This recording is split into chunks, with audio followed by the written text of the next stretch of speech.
నేడు గురు పూర్ణిమ. గురు పౌర్ణమి చాలా విశిష్టమైనటువంటి రోజు. మనకి సనాతన ధర్మంలో గురువు లేని విద్య గుడ్డి విద్య.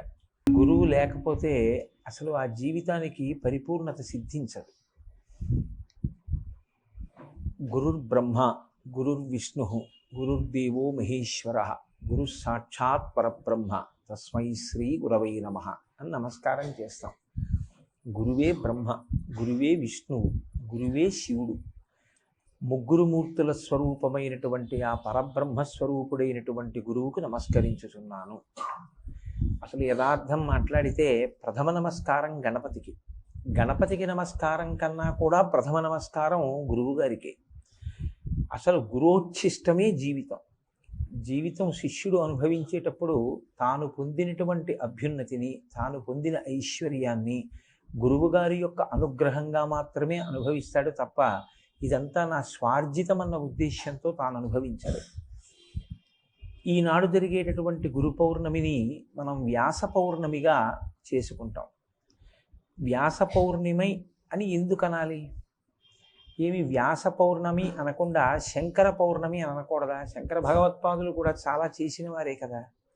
లేకపోతే వేరొకరి పేరుతో పెట్టి ఇవాల్టి పౌర్ణమిని మనం జరుపుకోకూడదా? కానీ జరపం. మనం ఇవాల్టి పౌర్ణమి ఎవరి పేరు మీద చేస్తామంటే ఒక్క వ్యాస భగవానుడి పేరు మీదే చేస్తాం. అందుకే మీకు పంచాంగాల్లో గురు పౌర్ణమి అని రాసి వ్యాస పౌర్ణమి అని రాస్తారు. ఇవాళ గురువు గారిని ఏ రూపంలో చూస్తారంటే వ్యాస భగవానుడి రూపంలో చూస్తారు. ఎందుకు వ్యాస భగవానుడికి అంత పెద్ద స్థానం ఇవ్వబడింది అంటే దానికి ఒక్కటే కారణం. వ్యాసుడు సాక్షాత్ నారాయణ స్వయం.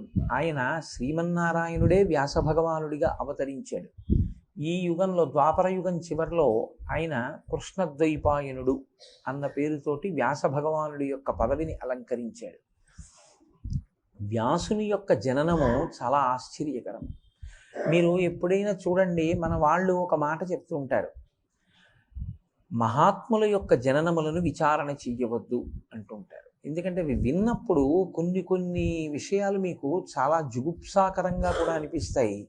ఇంకా కొన్ని విషయాలు విన్నప్పుడు ఎలా ఉంటాయంటే, ఏమిటి ఇలా ఉన్నాయి కదా, దీన్ని మనం ఎలాగా అంగీకరించడం, దీన్ని మనం చాలా గొప్ప విషయం అని ఎలాగ స్మరించడం అని అనిపిస్తుంది.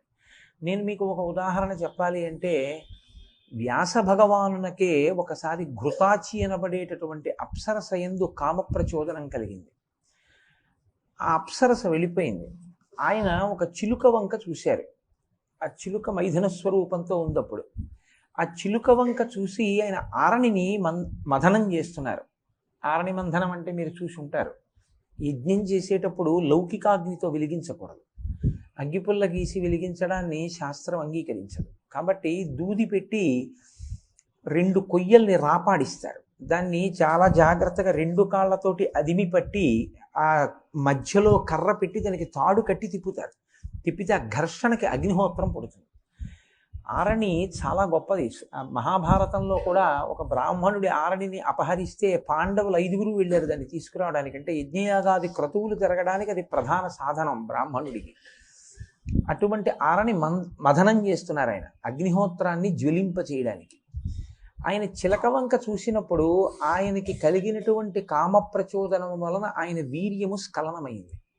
ఆ వీర్యము అక్కడ ఉన్నటువంటి ఆరణి యందు పడింది. దాంట్లోంచి పుట్టినటువంటి వాడు శుకబ్రహ్మ అని చెప్తాం. ఇప్పుడు ఇది మీకు వినడానికి మహానుభావుడు మనకెందుకు వచ్చిన గొడవ అనో నమస్కారం చేస్తారు, నాకు తెలుసు.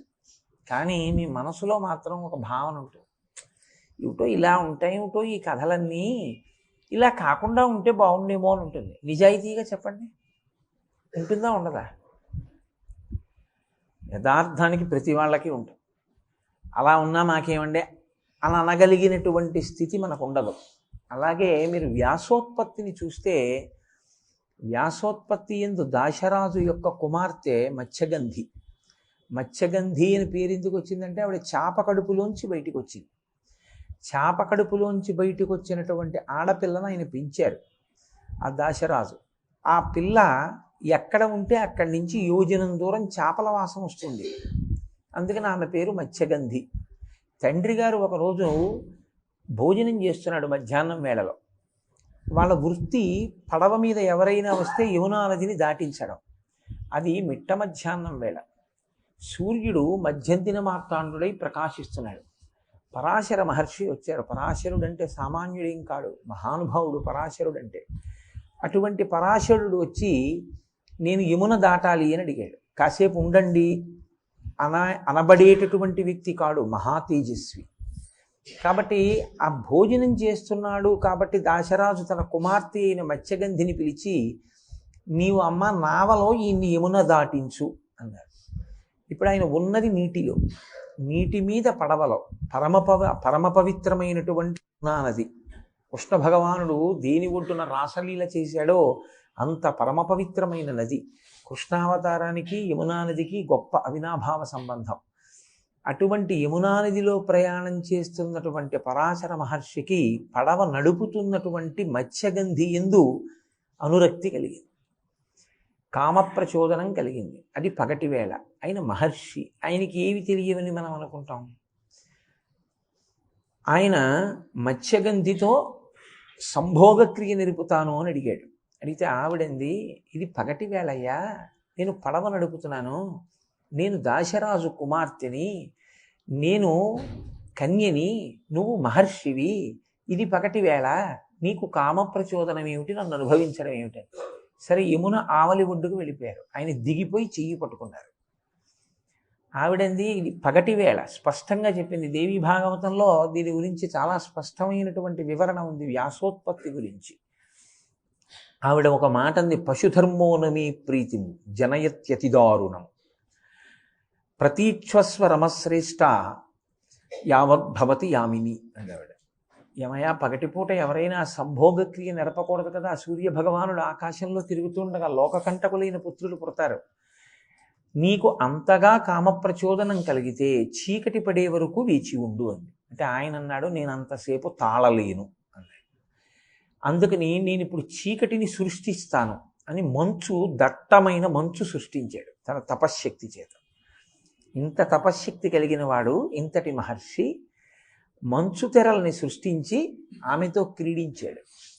ఆవిడంది, నీవు ఋషివి, వెళ్ళిపోతున్నావు, నా పరిస్థితి ఏమిటి కన్యని అని అడిగింది. ఆయన అన్నాడు, నీ కన్యాత్వం చెడదన్నాడు. నీకు సద్యగర్భంలో కొడుకు పుడతాడు, వాడు మహా తేజస్వి, వాడు లోకోద్ధారకుడు, నీ కడుపున పుట్టబోతున్నాడు. నీ కన్యాత్వం చెడదు, నువ్వెవరికీ చెప్పక్కర్లేదు, మీ నాన్నకి కూడా తెలియక్కర్లేదు అన్నాడు. ఆ మంచు తెరల మధ్యలో పుట్టాడు నల్లటి పిల్లవాడు. ఆయనే వ్యాస భగవానుడు.